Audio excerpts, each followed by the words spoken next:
बहुत समय पहले की बात है। एक छोटे से गांव में मोहन नाम का एक लड़का था जो कि अपने क्रोधी स्वभाव और चंचल मन के कारण गांव भर में प्रसिद्ध था। उसका मन हर समय विचारों से भरा रहता था, जिसके कारण वह हमेशा बेचैन रहता था। उसके जीवन से शांति मानो गायब हो गई थी। अपने अशांत मन और क्रोध के कारण उनके परिवार के सभी सदस्य और गांव वाले से उसके अच्छे संबंध नहीं थे, जिससे वह बहुत अकेला और अपमानित महसूस करता था। एक समय की बात है, मोहन अपने गांव की गलियों में घूम रहा था। तभी उसकी मुलाकात एक संत से हुई जो पेड़ की छाया के नीचे ध्यान में बैठे थे। उनके चेहरे से निर्मल शांति की आभा झलक रही थी। मोहन उनके करीब गया तो उनके आसपास उसे एक सकारात्मक ऊर्जा का एहसास हुआ। इसलिए वह वहीं बैठ उनकी आँख खुलने का इंतजार करने लगा। थोड़ी देर बाद जब उन्होंने आँख खोली तो एक लड़के को अपने सामने बैठा पाया जो बहुत ही तनावग्रस्त और नकारात्मक भावनाओं से भरा हुआ लग रहा था। तब मोहन ने बड़ी विनम्रता से उनसे कहा कि गुरु, मेरा मन बहुत अशांत है और मेरे मन के विचार मुझे खाए जा रहे हैं। मुझे एक पल के लिए भी शांति महसूस नहीं होती। क्या आप मुझे सिखा सकते हैं कि मैं अपने अशांत मन को कैसे शांत करूं? तब उन्होंने मोहन की पीड़ा को समझते हुए करुण दृष्टि से देखा और कहा, मेरे प्यारे बच्चे, मैं तुम्हें एक कहानी सुनाना चाहता हूँ। इस कहानी में मानसिक शांति और खुशी के रहस्य छिपे हैं। मोहन ने हाँ में सिर हिलाया और पूरी एकाग्रता से कहानी सुनने को तैयार हो गया। अब उन संत ने कहानी सुनाना प्रारंभ किया। बहुत समय पहले की बात है। एक नगर में अर्जुन नाम का एक आदमी था जो कि बहुत महत्वाकांक्षी था और उन्हें हर काम में लोगों से प्रशंसा की जरूरत पड़ती थी। यदि उसे किसी से असफलता और बुराई सुनने को मिलती तो वह गहरी चिंता और तनाव में चला जाता। उनका मानना था कि सफलता और भौतिक शक्तियां वांछित खुशी देती हैं, लेकिन वह जितना सफलता और प्रशंसा के पीछे भागता था उतना ही वह मानसिक तनाव में डूबता जाता था। लेकिन अचानक उसका सामना उस समय के एक मशहूर संत से हो गया जो अपने शिष्यों को ध्यान की शिक्षा देते थे और वह स्वयं एक बहुत ही ध्यान मग्न और प्रबुद्ध व्यक्ति थे। अब अर्जुन ने उनसे अपने भटकते मन को शांत करने का उपाय जानना चाहा। अर्जुन ने कहा कि महंत, हम हमेशा सफलता के पीछे भागते हैं और लगातार अधिक हासिल करने की कोशिश करते हैं, फिर भी मुझे कोई क्षणिक संतुष्टि या आत्म संतुष्टि नहीं मिलती। इस निरंतर बेचैनी के बीच मैं शांति कैसे पा सकता हूँ? तब उन गुरु ने उत्तर दिया कि आपका मन एक अशांत नदी की तरह है जो हमेशा बहती रहती है, जो कभी भी शांत नहीं रह सकती। इसलिए इस अशांत मन को शांत करने के लिए आपको अपने विचारों को बिना किसी रुकावट के जाने देने की कला सीखनी होगी। अब अर्जुन ने आश्चर्य से पूछा कि मैं अपने विचारों को कैसे जानने दूं? आखिर मैं भी तो अपनी इच्छाओं और महत्वाकांक्षाओं से बंधा हुआ हूँ। यह सुनकर वो महंत मुस्कुरा दिए। उन्होंने कहा कि कल्पना करें कि आपके हाथ में पानी का एक गिलास है। आप इसे जितनी देर तक पकड़ कर रखेंगे यह उतना ही भारी होता जाएगा, और अगर इसे काफी देर तक पकड़े रहेंगे तो आपके हाथ में दर्द होने लगेगा। लेकिन अगर आप इस पकड़ को ढीला कर देंगे और छोड़ देंगे तो आपका बोझ खत्म हो जाएगा। अर्जुन ने उनकी कथा और संदेश को ध्यानपूर्वक सुना। वह समझ गया कि अपने विचारों और इच्छाओं से चिपके रहने से उसका बोझ बढ़ जाता है, जो अंदर ही अंदर अशांति पैदा कर देता है। उन गुरु ने आगे कहा कि अर्जुन उन संत के शब्दों के बाद विचारों को छोड़ने का अभ्यास करने लगा। वह बिना किसी पूर्व निर्णय के अपने विचारों और भावनाओं को आते और जाते देखता है। अब उसने विचारों को पकड़ना बंद कर दिया था। विचार उठते थे और अपने आप चले जाते थे। धीरे धीरे उसे यह एहसास होने लगा कि उसकी इच्छा और भावनाएं भी सभी दुखों का कारण हैं। जैसे जैसे वह ध्यान में गहरे उतरते गया, उसने पाया कि वर्तमान में जीना ही आंतरिक शक्ति का एकमात्र स्रोत है। वह खुद को वर्तमान में स्थापित करके अपने मन की निरंतर बकवास से छुटकारा पा सकता है। धीरे धीरे अर्जुन का मन एक शांत झील की तरह हो गया, जो बाहरी दुनिया को अपने अंदर प्रतिबिंबित करता है।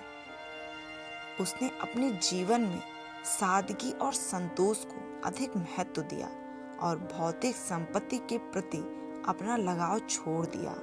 जैसे ही सत्ता में ऐसे बदलाव की खबर लोगों के बीच फैली, दूर दूर से लोग मार्गदर्शन लेने के लिए आने लगे।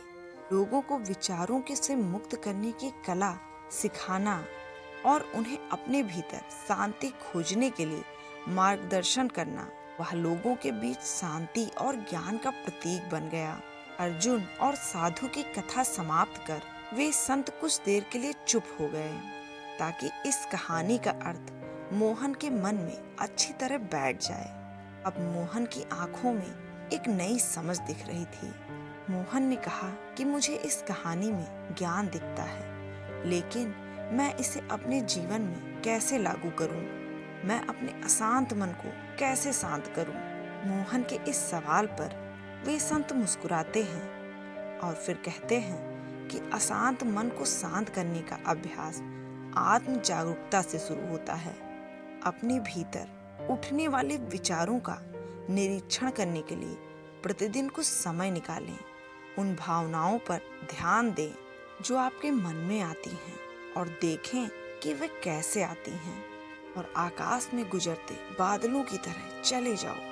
मोहन ने आंखें बंद कर ली और उन महात्मा के कहे अनुसार अपने विचारों का अवलोकन करने लगा।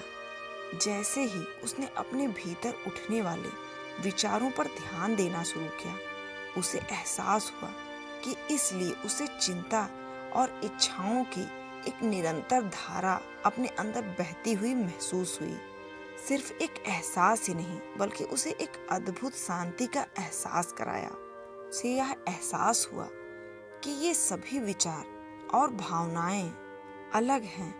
उन संत ने आगे कहा था कि जैसे अर्जुन ने खुद को सभी मोह माया से अलग कर लिया था, अपने मन को अशांतकारी विचारों और भावनाओं से मुक्त करने का अभ्यास विकसित करें।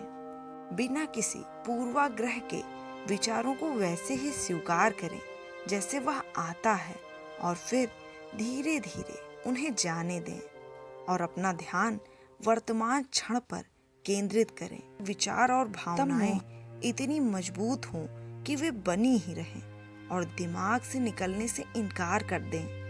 तब उन संत ने मोहन की बात पर सहमति जताते हुए सिर हिलाया और कहा कि ऐसे कई मौके आएंगे जब आपके मन में सवालों का बवंडर चल रहा होगा, बात नहीं सुनेगा, तो ऐसे में आपको अपनी सांसों की ताकत पर विश्वास करना होगा। एक बार फिर उन संत ने मोहन से कहा, अपनी आंखें बंद करो और अपनी सांसों पर ध्यान केंद्रित करने के लिए। जब आपका दिमाग आपकी बात नहीं सुनेगा, तो ऐसे में आपको अपनी सांसों की ताकत पर विश्वास करना होगा और अपनी सांसों पर ध्यान केंद्रित करना होगा। फिर उन्होंने आगे कहा कि जब भी आपका मन अशांत हो, तो तुरंत अपनी सांसों पर लौट आएं। सांस की वात गति आपको तुरंत वर्तमान के चरणों में वापस खींच लेगी और आपको शांति का अनुभव कराएगी। अब मोहन ने अपनी आने और जाने वाली सांसों पर ध्यान केंद्रित करने का प्रयास किया और इस छोटे से व्यायाम से उसे मानसिक शांति का अनुभव हुआ और उसे याद आया कि उसकी सांसें हमेशा उसके साथ थी, जो उसे वर्तमान क्षण की याद दिलाती थी। मोहन के इस विकास को देखकर वो संत मंद मंद मुस्कुराए और बोले, प्रिय, बेचैन मन को शांत करना एक ऐसी साधना है जिसके लिए बहुत प्रयास और दृढ़ इच्छा शक्ति की आवश्यकता होती है, क्योंकि लगातार व्यायाम से मांसपेशियां मजबूत होती हैं। उसी तरह नियमित अभ्यास से मन भी शांत होता है। अब मोहन ने उन संत को धन्यवाद देते हुए वादा किया कि आज से वह अपने अशांत मन को शांत करेगा और अपनी गैर शक्तियों को मुक्त करेगा, और वह अपने भीतर शांति पाने के लिए इस यात्रा पर निकलने में सक्षम हो सके। उन संत ने मोहन के कंधे पर हाथ रखा और कहा कि मुझे आपकी क्षमता पर बहुत विश्वास है और आपको जल्द ही अपनी आंतरिक शांति मिलेगी। लेकिन याद रखें कि यह आसान नहीं होगा, लेकिन अगर आप दृढ़ इच्छा शक्ति और खुले दिल से प्रयास करेंगे तो आप निश्चित रूप से सफलता अवश्य पाएंगे। उस दिन से मोहन अपने अशांत मन को शांत करने का प्रयास करने लगा। वह हर दिन ध्यान करने के लिए एक अलग समय निर्धारित करने लगा। उस दिन से मोहन अपने अशांत मन को शांत करने का प्रयास करने लगा और हर दिन ध्यान करने के लिए एक अलग समय निर्धारित किया। उसने अपने मन में उठने वाले विचारों को बिना किसी रोक टोक के जाने दिया और अपनी सांसों के जरिए खुद को वर्तमान में बनाए रखने की कोशिश की। समय के साथ अभ्यास करते हुए मोहन को अपने अंदर शक्ति का अनुभव हुआ। जैसे जैसे समय बीतता गया, मोहन को ज्ञान और शांति का स्रोत कहा जाने लगा। ग्रामीण अपने अशांत मन को शांत करने के लिए उसके पास आते हैं। वह अपनी आंतरिक शांति पाने की शिक्षाओं को लोगों से साझा करता है। इसके साथ ही उन्होंने अपनी सांसों पर ध्यान देने और अपने विचारों को मुक्त करने की कला भी सिखाई। ऐसे निवासियों का विकास हुआ और उन्हें मन की अमूल्य शक्ति मिली। विचारों को त्यागने और वर्तमान में जीने की कला दूर दूर तक फैल गई। उन्होंने कई लोगों की जिंदगी बदल दी और जैसे जैसे समय बीतता गया, उनकी जिंदगी और भी बदलती गई। मन के बोझ तले दबे लोगों के लिए मोहन आशा की किरण बन गया। उसकी शिक्षाएं केवल ध्यान और प्रवचन तक सीमित नहीं थी, बल्कि वह रोजमर्रा के काम जागरूकता के साथ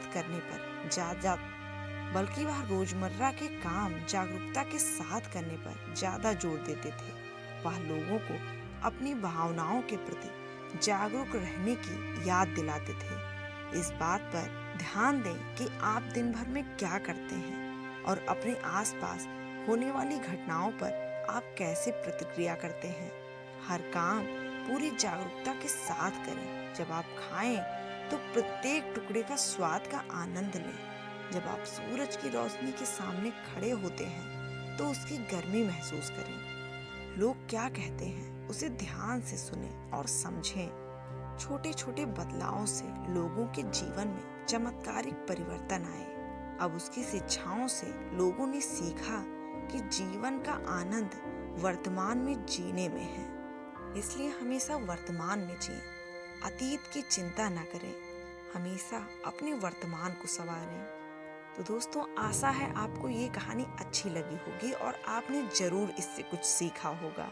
और अगर कहानी अच्छी लगी हो तो कृपया वीडियो को लाइक करें, शेयर करें और चैनल को सब्सक्राइब जरूर करें। और वीडियो में अभी तक हमारे साथ बने रहने के लिए आपका बहुत बहुत धन्यवाद।